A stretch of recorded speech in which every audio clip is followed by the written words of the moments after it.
بسم اللہ الرحمن الرحیم۔ السلام علیکم۔ آج کی اس ویڈیو میں آپ کو کہانی سناؤں گی۔ وہ ایک بہت ہی خوبصورت سی لڑکی حفصہ کے بارے میں ہے۔ اس کو اینڈ تک ضرور دیکھیے گا، کیسے اس لڑکی نے اپنی زندگی گزاری اور بہت ہی مشکلات بھی دیکھیں، تو آپ یقیناً اس کو سن کر بہت زیادہ انسپائر ہوں گے، خاص طور پہ وہ لوگ جو اپنی زندگی سے مایوس ہوں یا ہار چکے ہوں۔ یہ ان کے لیے بہتر کہانی ہے، تو اس کو اینڈ تک ضرور دیکھیے۔ حفصہ کی زندگی۔ حفصہ جب پیدا ہوئی تو بالکل ٹھیک حالت میں ہوئی، لیکن پھر حفصہ کی زندگی میں کچھ اور ہوا۔ وہ یہ کہ حفصہ کے پیدا ہونے کے کچھ ماہ بعد حفصہ کے پیٹ میں پانی پڑ گیا۔ پھر کیا تھا، حفصہ کو ہسپتال لے جایا گیا۔ حفصہ کی پیدائش سعودیہ عرب میں ہوئی۔ ہسپتال لے جانے کے بعد حفصہ کے پیٹ کا آپریشن ہوا۔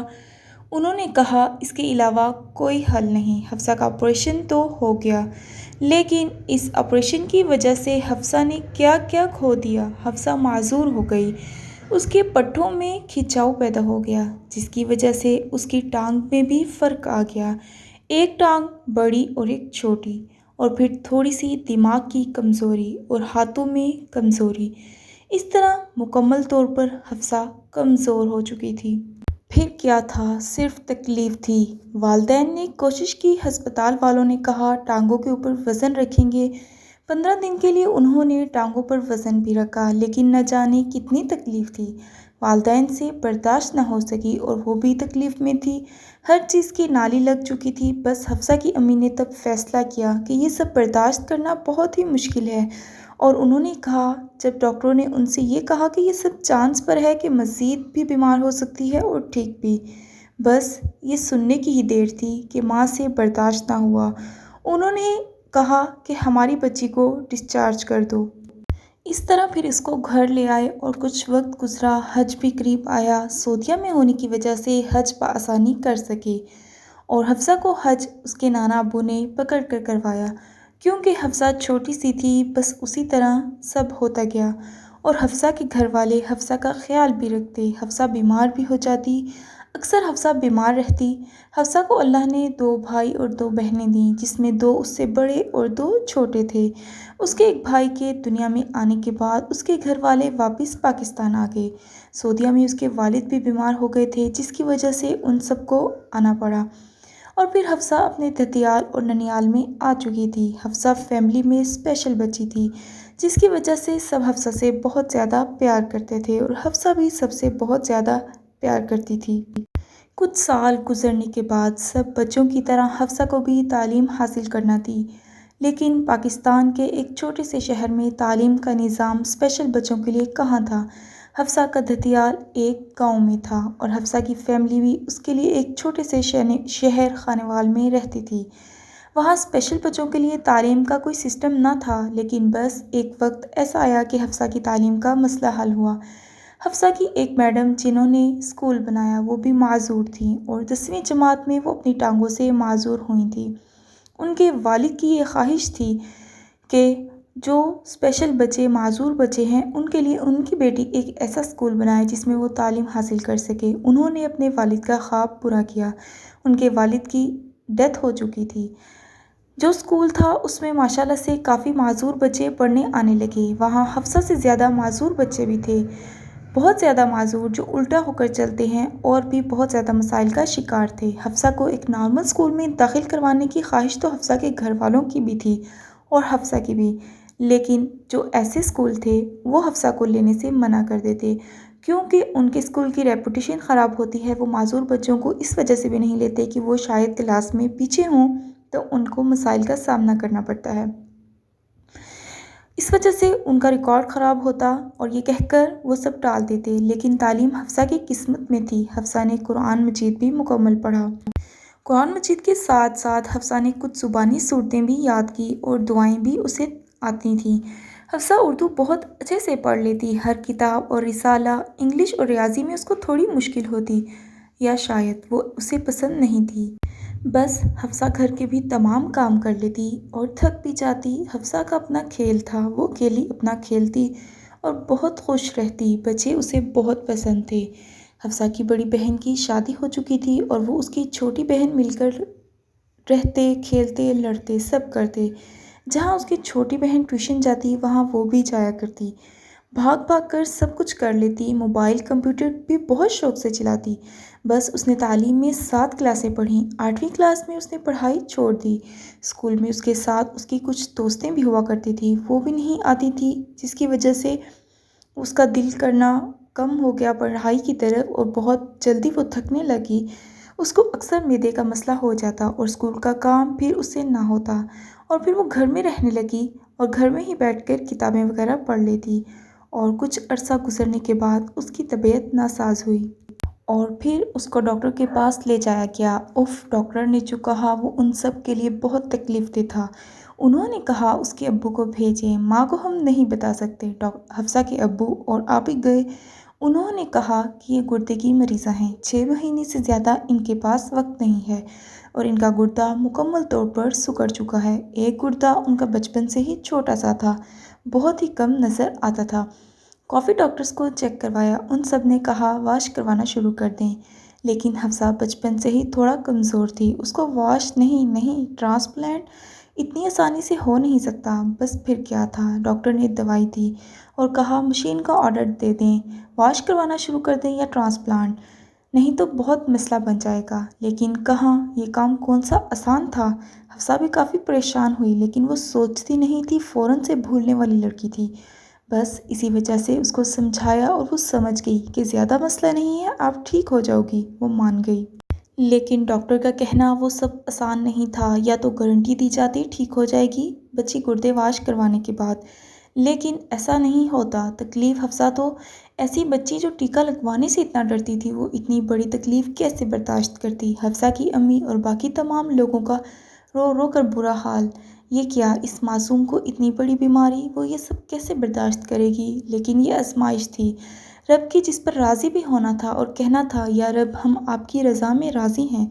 لیکن پھر کیا ہوا، اچانک حفصہ کے گھر کے ساتھ مسجد میں ایک حکیم صاحب آئے، وسیلہ بنے، وہ ان سے ذکر کیا، ان سے دوائی لینا شروع کی۔ وہ لاہور کے تھے، حفصہ کو اس دوائی سے کافی فرق پڑا، بس ان کی دوائی چلتی رہی اور حفصہ میں بہتری آتی رہی۔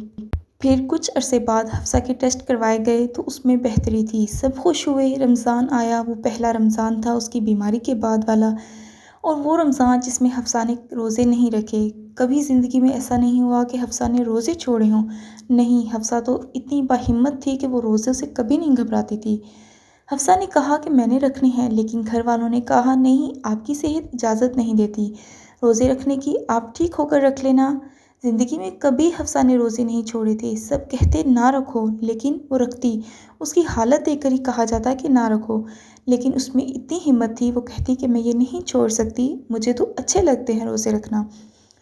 اس کی روزہ رکھ کر بس ہو جاتی، اکثر وہ بیٹھتی افطاری سے پہلے اور لیٹی رہتی یا پریشان ہو جاتی، لیکن پھر نئے سرے سے اٹھتی اور پھر نیا روزہ رکھتی، سحری افطاری کرتی، تراویح پڑھتی۔ حفصہ کی دوائی کا سلسلہ چل رہا تھا، لیکن حفصہ کی طبیعت پھر کچھ عرصے بعد خراب ہونے لگی، الٹیاں، کھانا نہ ہضم ہونا، یہاں تک کہ حفصہ خوراک چھوڑنے لگی۔ پھر سے حفصہ کے ٹیسٹ کروائے گئے اور حفصہ کا مسئلہ بن گیا، اور پھر حفصہ کی دوائی تبدیل کروائی، ایک نئے حکیم سے لینا شروع کی، اس سے حفصہ کو کافی فرق پڑنے لگا، کافی بہتر رہنے لگی۔ بس کبھی طبیعت خراب ہو جاتی، لیکن اس کی دوائی سے پھر بہتر ہو جاتی، بس ایک امید تھی کہ انشاءاللہ ضرور ٹھیک ہو جائے گی۔ اسی طرح وقت گزرتا گیا، خواہش تھی کہ وہ مکمل ٹھیک ہو جائے، لیکن شاید رب کو کچھ اور ہی منظور تھا۔ اس کے خاندان میں سب اس سے بہت پیار کرتے، اس کے چاچو، ماموں، خالہ سب اس کا بہت کرتے، اور وہ بھی ان سب سے بے انتہا پیار کرتی، ہمیشہ انہیں کہتی آ جائیں، مل جائیں، یا خود جانے کی خواہش کرتی۔ ایک وقت ایسا آیا کہ حفصہ کو ہر وقت ہوتا میں نے پری بننا ہے، مما مجھے پریوں والا فراک چاہیے۔ حفصہ کی خالہ پریوں والا فراک لائی، اس نے پہنا اور بہت خوش ہوئی، اس نے اس کے ساتھ کی ہر چیز منگوائی، پریوں والی چھڑی، پریوں والا تاج، سب پہنا اور خوش، تصویریں بھی بنائی اور پھر سب کو بھیجی۔ حفصہ کو 14 اگست منانے کا بہت شوق تھا، وہ ہر سال مناتی، اس بار بھی 2021 کی اس نے 14 اگست ضرور منائی، اپنا سوٹ لیا، اپنا بیچ لیا اور بس وہ آدھے گھنٹے کے لیے پہنا، کیونکہ کچھ دنوں سے اس کی طبیعت خراب رہنے لگی تھی، جس کی وجہ سے اس میں اتنی ہمت نہ تھی کہ وہ اس کو بہت ہی جوش و خروش سے منا سکے۔ لیکن ہاں، اس نے گھر میں چارٹ پر اگست کا 14 اگست کے لیے اپنا ایک جھنڈا بنایا اور اس کو لگایا، اپنے غبارے پھیلائے۔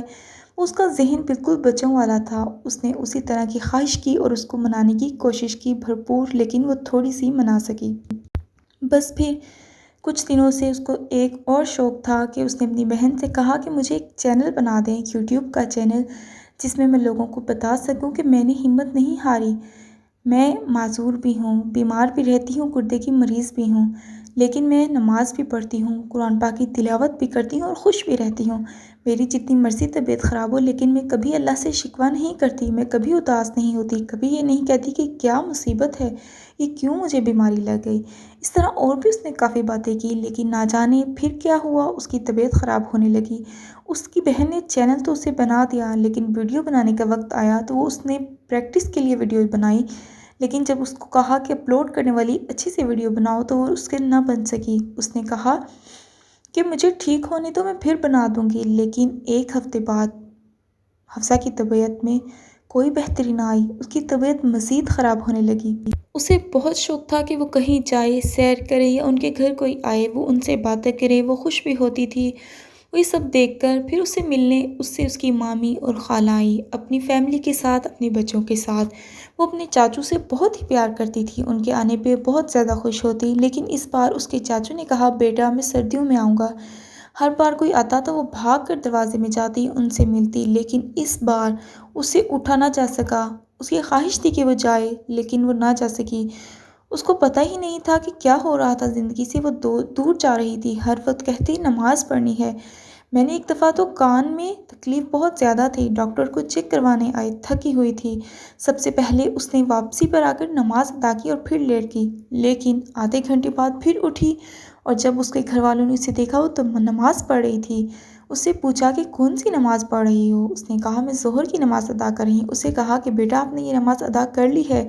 تو وہ شرمندہ ہوئی، کہتی اچھا میں نے پڑھ لی ہے، اور خاموش ہو گئی۔ اس کی بہن نے اس سے کہا کہ نہ آپ نے وضو کیا، آپ نے کعبے کی طرف منہ بھی نہ کیا، لیکن اس کو سمجھ ہی نہ آئی، وہ پھر سے لیٹ گئی۔ لیکن اس کے اندر ایک جوش تھا نماز پڑھنے کا کہ میں نے نماز ادا کرنی ہے۔ شاید وہ ہوش کھوتی جا رہی تھی، اسے سمجھ ہی بہت کم آ رہی تھی کہ وہ کیا کر رہی ہے، شاید اس کا دماغ کمزور ہو گیا تھا۔ پھر جب سب مہمان آئے، ان دنوں حفصہ کو الٹیاں بھی بہت آ رہی تھی، اس کی کیفیت بھی تھی، وہ ملنے کے لیے نہ اٹھ سکی، اپنے بستر پر ہی بیٹھی رہی، اور سب اس سے ملے اور آنکھوں میں آنسو، یہ تو ہماری رانی تھی، بھاگتی تھی، اس کو کیا ہو گیا؟ وہ سب کو بہت ہی زیادہ عزیز تھی۔ پھر کھانا وغیرہ سب نے کھایا، اس سے پوچھا چاول کھانے ہیں؟ اس نے کہا جی، لیکن اس کو نہیں کھلائے کیونکہ اس کی طبیعت نہیں ٹھیک تھی، مزید خراب نہ ہو جائے، لیکن اس نے دوبارہ کہا بھی نہیں کہ مجھے چاول کھانے ہیں۔ اس نے نہ کسی سے پوچھا کہ کسی کا کیا حال ہے۔ اس کو فراک بہت زیادہ پسند تھا، اس کو ان فراکس کا بہت زیادہ شوق تھا، اس کے لیے اس کی مامی بھی ایک پریوں والا فراک لے کر آئی، لیکن اس نے صرف اس کو دیکھا، اس کو کوئی خوشی محسوس نہیں ہوئی، جیسے اس کو ہلکی سی چھوٹی سی سستی سی چیز بھی لے کر دی جاتی جس کے لیے وہ بے حد خوش ہوتی اور اللہ کا شکر ادا کرتی۔ اس کے لیے جیولری بھی لے کر آئیں، لیکن اس نے کہا صرف یہ کہا کہ یہ پیاری ہیں، اور اپنی جگہ پر اپنے بستر پر لیٹی رہی۔ پھر وقت گزرا، اسے نیند نہ آتی، رات کو الٹیاں بھی اس کی نہیں رک رہی تھی، ہر بار سے الگ اس کی طبیعت خراب ہوئی تھی، کبھی ایسی حالت اس کی کبھی ہوئی ہی نہیں تھی۔ وہ صرف کچھ بولتی تو نماز کا کہتی کہ میں نے پڑھنی ہے، ہر بات اس نے چھوڑ دی تھی۔ اس سے ایک دفعہ اس کے کزن نے پوچھا حفصہ آپ کیوں بولتی نہیں ہو، کس سے باتیں کرتی رہتی ہو؟ اس نے کہا بھائی اللہ تعالیٰ سے، اور جتنا پوچھتی اس کا بس جی ہاں میں جواب دے دیتی یا نہیں میں۔ مہمان بھی 2 دن رہے، اگلے دن حفصہ کی الٹیاں رکی اور اس کو بے چینی شروع ہو گئی اور اپنا منہ صاف کرتی۔ اس رات اس نے کہا مجھے آئس کریم کھانی ہے، اس کو ڈونٹ بہت زیادہ پسند تھی۔ ساتھ ہی گھر والوں نے سوچا کیوں نہ اس کو ایک انجیکشن لگوا دیں جس سے اس کی کمزوری دور ہو جائے، وہ گردوں والے مریضوں کو انجیکشن لگتا ہے تو وہ اس سے تھوڑی بہتر ہو جایا کرتی تھی، تو بس اس کو ٹیکہ لگوایا۔ اس کو تکلیف بھی ہوئی کیونکہ وہ جلد میں لگتا تھا، اور ٹیکے کے بعد وہ خاموش ہو گئی۔ اس کو آئس کریم کھلائی، اس نے کہا، اور پھر اس کو گھر لے آئے، اٹھا کر اس کے بھائی اس کو بٹھایا تھا، اسے چلا ہی نہیں جاتا تھا، اتنی کمزور ہو چکی تھی وہ صرف 2 ہی دن میں۔ بس پھر وہ نماز پڑھنے لگی واپسی پہ اور پھر لیٹ گئی، اتنی بے چین تھی وہ۔ اس رات اس کو گود میں لے کر بیٹھی رہی اس کی بہن۔ پہلے وہ کہتی تھی آپ تھک جاؤ گے لیٹ جاؤ، لیکن اس بار اس نے کچھ ایسا کہا ہی نہیں، پوری رات وہ نہ سوتی۔ اس کی کزن آئی، اس نے کہا حفصہ آپ نے مجھے کچھ سنایا ہی نہیں۔ وہ ہنسنے لگی اور 2 منٹ بعد اس نے درود شریف پڑھنے لگی۔ ایک دفعہ پڑھا، پھر دوسری دفعہ، پھر تیسری دفعہ۔ اس کی بہن نے کہا بس کرو حفصہ، تھک جاؤ گی۔ کہتی نہیں۔ پھر اس نے سورۃ الفاتحہ سنائی اور پھر خاموش ہو گئی، پھر نہیں بولی، لیٹ گئی۔ اگلے دن دلیا کھایا۔ اس نے کھانے کے بعد والی دعا پڑھی اور ایک دفعہ تو اس نے کچھ کھائے بغیر ہی کھانے والی دعا پڑھ لی کھانے کا نام سنتے ہی۔ اس کی امی نے کہا حفصہ بیٹا آپ نے کچھ نہیں کھایا؟ پھر وہ خاموش ہو گئی اور پھر اس کو نہلانے کی تیاری کی۔ اس نے نہایا۔ نہاتے وقت پتہ لگا کہ اس کی ایک سائیڈ حرکت ہی نہیں کر رہی، بازو اور ٹانگ۔ اس کی جس سے دوائی لیتے تھے اس کے حکیم کو بلایا۔ اس نے کہا کہ بس شہد دیں، زمزم پلائیں۔ اس کی نبض نہیں چل رہی۔ یہ بات اس نے بھائی کو بتائی، انہوں نے کسی کو نہ بتائی کہ سب پریشان ہوں گے۔ بس پھر کیا تھا، سب چلے گئے۔ حفصہ کو نیند کی گولی دی کہ سکون آ جائے۔ اس کے دماغ میں سوزش ہو گئی تھی جس کی وجہ سے اس کا دماغ جس کو کنٹرول نہیں کر پا رہا تھا جسم کو، وہ واش روم بھی نہیں جا پا رہی تھی، اسے پتہ ہی نہیں چل رہا تھا وہ کر کیا رہی ہے۔ پھر اس کے لیے پیمپر منگوائے اور اس کو پیمپر لگوایا گیا۔ یہ بہت ہی تکلیف دہ عمل تھا اس کے گھر والوں کے لیے۔ تمام مہمان چلے گئے اور وہ لیٹ گئی۔ وہ بے چین رہی، کسی سے کوئی بات نہیں، پھر کوئی نماز نہیں پڑھی کیونکہ اس کو ہوش ہی نہیں رہا۔ اس کی آنکھیں کھلی تھی لیکن ایسے فیل ہوتا تھا جیسے ان میں بینائی نہ ہو، وہ ایسی ہو گئی تھی۔ عصر کے وقت اس کو باہر لے کر گئے۔ اس وقت اس نے جو ایک لفظ بولا وہ تھا محمد۔ اس کے بھانجے کا نام محمد تھا۔ ہم سمجھے کہ وہ اس کو پکار رہی ہے، لیکن جب محمد کو پاس کیا اس نے نہ اسے دیکھا نہ وہ بولی، وہی بس اس کا آخری جملہ تھا۔ پھر اس نے نہ کچھ کھایا نہ اس کے منہ میں کچھ کیا۔ پوری رات اٹھے رہے اور سب نے کوشش کی وہ کچھ کھائے لیکن نہیں، صرف زمزم پیا۔ اگلے دن وہ کومے میں چلی گئی۔ اس نے کچھ نہ بولا نہ کوئی حرکت کی۔ اس کو اٹھا کر اس کے بھائی اندر لے کر آتے اور لے کر جاتے، اس کے منہ میں شہد ڈالا کہ کچھ تو کھائے، بس وہ شہد اٹک گیا، منہ میں ہی رہا۔ اس کے بھائی اس کے لیے صدقہ دینے گئے۔ اس کی بہن نے اس کا سر اپنی گود میں رکھا۔ اللہ کا ذکر وہ سن رہی تھی، ارد گرد بیٹھنے والے کلمہ پڑھ رہے تھے، سورۃ الملک ادا کر رہے تھے۔ اس کو پسینہ بھی بہت آ رہا تھا، اس پر خوف بھی طاری تھا، وہ کانپ بھی رہی تھی اور اس نے دم توڑ دیا۔ وہ لمحہ بہت تکلیف دہ تھا، بہت زیادہ تکلیف دہ تھا اس کے گھر والوں کے لیے۔ جب اس نے دم توڑ دیا تو بس اس کی زندگی ختم ہو چکی تھی۔ ایک معصوم سی بچی جس نے زندگی میں بہت دکھ دیکھے، بہت تکالیف اٹھائیں، لیکن کبھی نماز، روزہ اور تلاوت قرآن نہیں چھوڑا۔ وہ ہمیشہ خوش نظر آتی، کبھی اس نے شکوہ نہیں کیا۔ جب بھی اس کی خیریت پوچھ لی جاتی، ہمیشہ اس کے پاس سے یہی جواب آتا کہ میں ٹھیک ہوں، صبر اور شکر کیا۔ تو کیا ہم لوگ شکر ادا نہیں کر سکتے؟ جو لوگ ہوش میں ہوتے ہیں، سمجھدار، تو وہ کیوں شکوے کرتے ہیں؟ آزمائش اور تکالیف تو اللہ کی طرف سے ہوتی ہیں۔ جو ہم گناہ کرتے ہیں ان کی سزا نہیں ہوتی، بلکہ ہمیں مہلت ملتی ہے کہ ہم معافی مانگ لیں اور جو گناہ کیے ان سے چھٹکارا پا سکیں۔ اور جن کے گناہ نہیں ہوتے، جو معصوم ہوتے ہیں، جن کا ذہن بچوں والا ہوتا ہے، ان کی بیماری اور تکلیف سے تو صرف ان کے درجات بلند ہوتے ہیں۔ تو بس ہمیشہ صبر اور شکر ادا کریں، اپنے ارد گرد دیکھیں اور دعا کریں اللہ ہم سب کو ایمان کی حالت میں موت دے اور بغیر حساب کتاب کے ہمیں جنت الفردوس میں اعلیٰ مقام عطا فرمائے، آمین۔ یہ کہانی سنانے کا مقصد صرف یہ ہے جو لوگ اپنی زندگی سے مایوس ہیں یا چھوٹی چھوٹی بیماریوں تکلیفوں سے پریشان ہو جاتے ہیں، نماز نہیں پڑھتے، ان کا دل گھبرانے لگتا ہے، وہ اپنی زندگی میں بہتری لا سکتے ہیں، کیونکہ یہ تکالیف تو آنی ہی آنی ہے دنیا میں۔ زندگی میں یہ دنیا جو ہم پیدا ہوئے ہیں، یہ جو ہمیں زندگی ملی ہے، یہ صرف تکلیفیں اٹھانے کے لیے ملی ہے کہ ہم کتنا ہی اپنے اللہ کا شکر ادا کرتے ہیں کہ آپ نے ہمیں بنایا، ہر سہولت دی۔ یہ صرف اس لڑکی کی کہانی ہے جس کو شوق تھا کہ وہ اپنی باہمت لڑکی یعنی کہ اپنی کہانی بیان کر سکے، تاکہ لوگ جو بیمار ہوتے ہیں یا کسی وجہ سے پریشان ہوتے ہیں وہ ان کی اس تکلیف میں کمی کر سکے، لیکن اس کے پاس شاید وقت نہیں تھا۔ تو یہ کہانی آپ تک پہنچانے کا یہی مقصد تھا کہ آپ لوگ بھی اپنی زندگی میں مت ہاریں، اپنی زندگی کو آگے بڑھائیں، قدم بہ قدم ترقی کریں اور اپنی زندگی میں عبادت ضرور کریں، نماز روزے کو ضرور شامل کریں اور کبھی شکوہ نہ کریں۔ کوئی تکلیف ہو بھی تو بھی صرف زبان سے شکر ادا کریں اور دل سے بھی کہیں کہ یا اللہ تیرا شکر ہے، ہم تیری رضا میں راضی ہیں، اور جانے والوں پر افسوس مت کریں۔ غم کے لیے اللہ نے 3 دن دیے ہیں، لیکن اس سے زیادہ وقت نہیں ہے آپ کے پاس، تو سب نے ہی جانا ہے، آپ نے بھی جانا ہے، لیکن بس اس دنیا میں نیک کام کریں۔ ویڈیو کو لائک، چینل کو سبسکرائب اور شیئر کریں تاکہ ہر کوئی اس کہانی سے فائدہ اٹھا سکے اور آپ بھی محفوظ رہ سکیں اور اپنے قدم بڑھائیں ہر مایوسی اور تکلیف سے نکل کر۔ ملتے ہیں نیکسٹ ویڈیو میں، تب تک کے لیے اللہ حافظ۔